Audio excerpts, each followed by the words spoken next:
ICR 4230, State of Texas versus Darianne Delar Rosa. Can I have parties announced for the record for the state? Hank Wilkins for the state, Your Honor. We'll hear for Darianne Delar Rosa.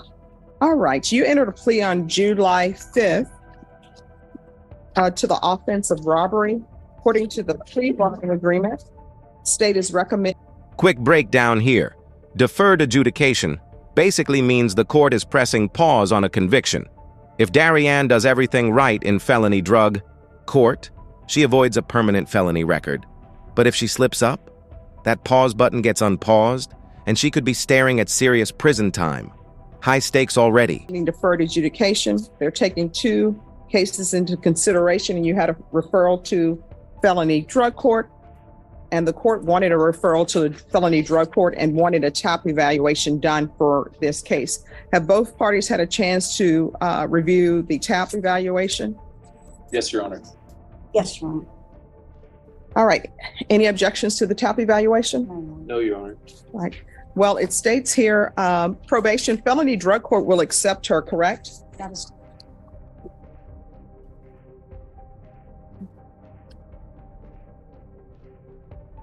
All right. Do you want to go to felony drug court? Yes.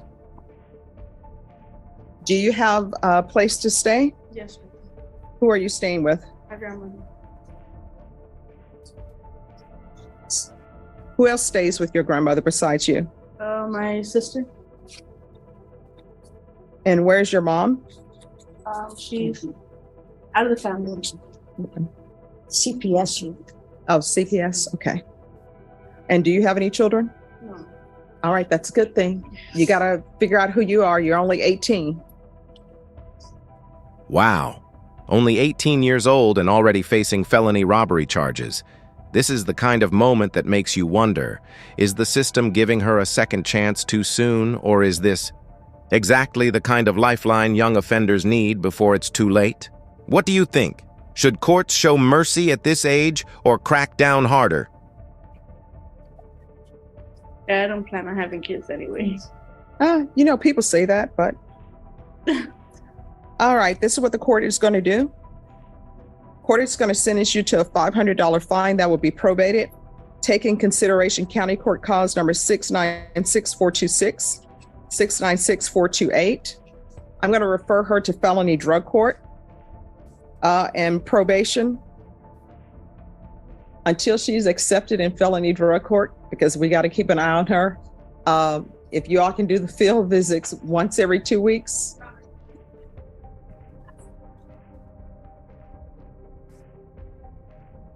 Thank you. All right, so you're going to remain in custody until you're transferred to felony drug court. Since we're doing this today, they'll probably have you transferred to them this week. Okay. My client's been in custody since February 22nd. Okay.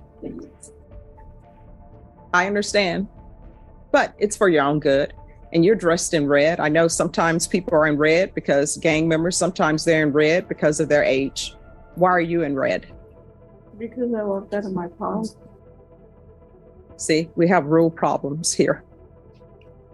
So I know that you've been in custody since February, according to your attorney. I know this seems like a long time. You want things done now, but wanting things now is what got you in this situation in the first place. You understand? Yes. All right. So she's to remain in custody until transferred to felony drug court. Oof, that line hits hard. The judge is pointing out something. Bigger than just this case, impulse control. So many defendants in these viral court moments act on the right now mindset. Quick money, quick thrill, quick escape, and it lands them right here. Anyone else notice how judges sometimes sound more like life coaches than law enforcers?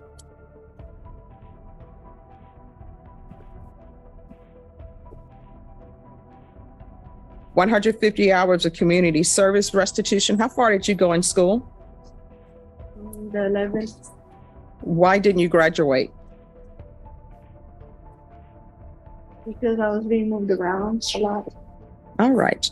So it's going to be 150 hours community service restitution. That will be deemed satisfied if she obtains her GED or is in some sort of trade school. What are your plans for the rest of your life? What do you want to do? What do you want to be? What are your hopes, your aspirations, your dreams? A paramedic. All right, so what are you doing to make that happen? Nothing right now. All right, so if you want to make a dream happen, you just can't wish it into existence. You've got to make those steps, okay? There's going to be regular reporting by Zoom or in person. The UA hotline until further notice.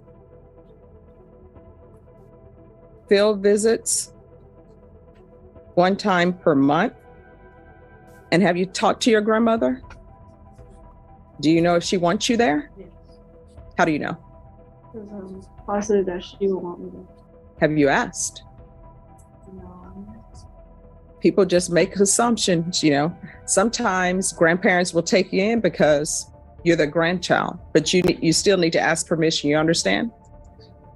All right, probation, if you can verify her address with her grandmother.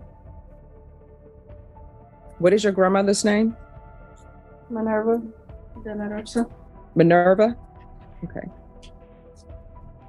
And she's to reside there if Miss Delar Rosa wants her there, and you are not to leave that location until you have permission. Do you understand? Yes, sir. Right.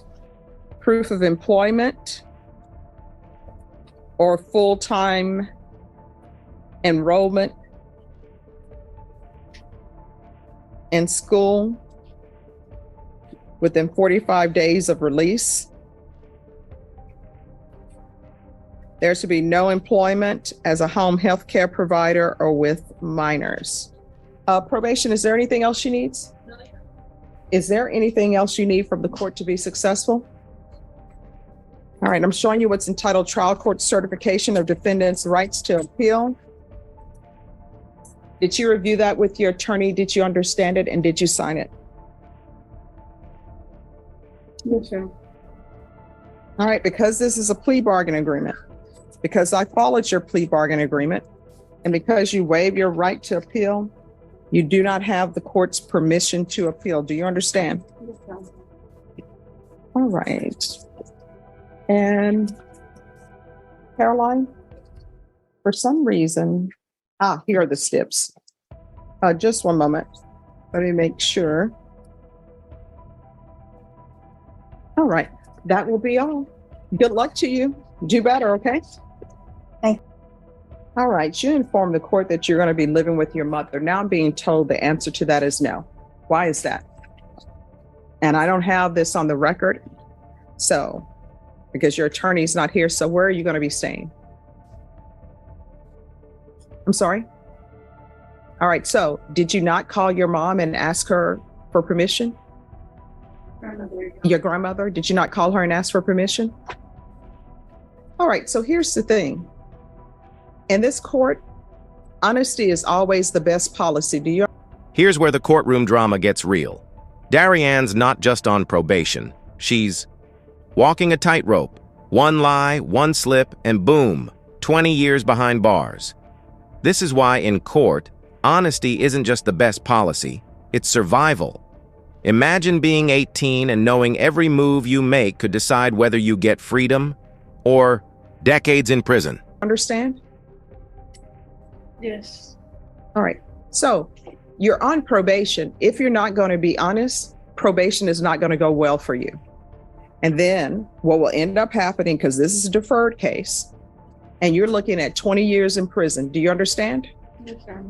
So here on out, I don't know what has happened in your life, up until now. Your attorney told me a little bit, but in this courtroom, you have to be honest. Do you understand? Yes, sir. And, why are you giving me the side eye? Stand up straight, stop tilting your head. This is very serious. I don't know what's been happening in your life. I don't know what happened with the discipline. Obviously, there are some issues because I understand that your mother is not in the picture. So what I'm telling you is you're 18. You're considered an adult. That's why you're in felony court. When somebody is placing you on probation, you need to be honest with them, because guess what? If I were to let this stand that you were to live with your mom, because you told me you were living with your mom, When probation would have gone out for a field visit, your mother would have told them she's not here and she's never been here. And guess what? They would have issued, before me, a motion to revoke. It would have been in proper order. I would have signed it. A warrant would have been issued for your arrest, and you would have been arrested wherever you were.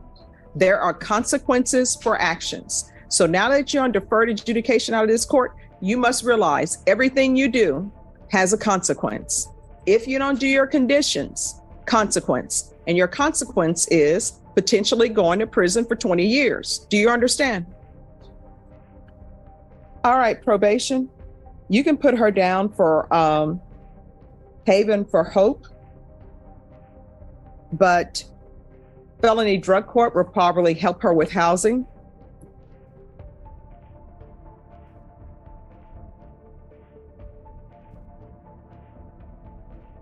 Now, is there anything else you were dishonest to the court about?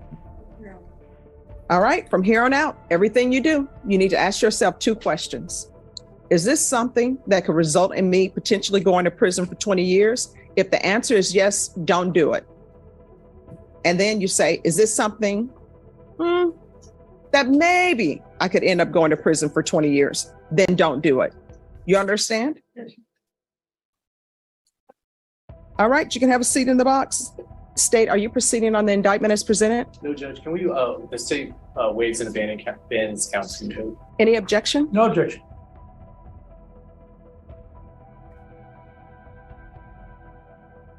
All right, Mr. Henderson, I'm showing you what's entitled court admonishments. Did you review that with your attorney? Did you understand it? Yes, Did you sign it in all the appropriate places? Yes, ma'am. Did you understand you're being charged with theft of a, well, motorcycle, but vehicle, $2,500 to $30,000 as a state jail felony? Range of punishment is anywhere from 180 days up to 2 years in the state jail facility and up to a $10,000 fine. Did you understand? I understand. Find you guilty. Are we proceeding with sentencing? Yes, Your Honor, we request that we follow the prosecution's recommendation. All right, so you're not asking for deferred adjudication? We are not.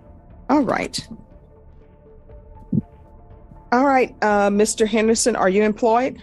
Yes. What do you do? I work in the oil field on a drilling rig. We would ask that he be allowed to travel outside, although he will reside in Bexar County.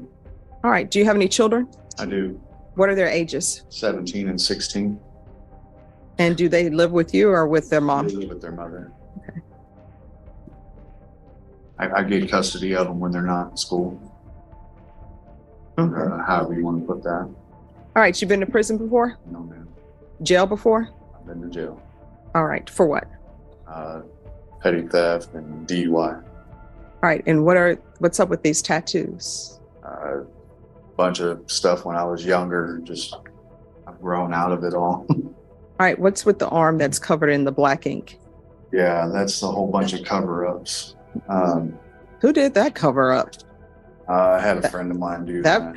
That's horrible. That's not from the ink show. When they do a cover up on the ink show, they do a great cover up. Yeah, again, like I said, once upon a time type of thing.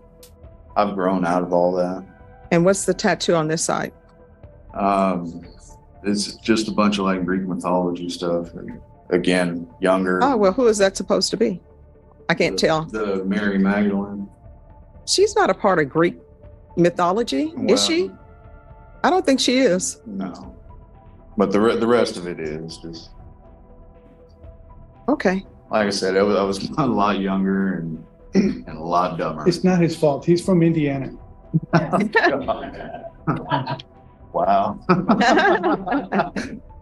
And there it is, the comic relief. Even in tense legal drama, judges sometimes crack a joke to lighten the courtroom chaos. But don't get it twisted, this isn't Judge Judy. Roasting someone for laughs. This is still felony court, and behind the banter is a serious reminder. Past mistakes, whether tattoos or theft charges, follow you into that courtroom. All right. We got watermelons too. Okay. Well, hopefully they're sweeter than what's at the HEB. You know, I'll be the stereotypical Black person. I love watermelon, especially if it's sweet. This season hasn't been that good, though, Robert Porter. It's been hit or miss. All right. This is what the court is going to do.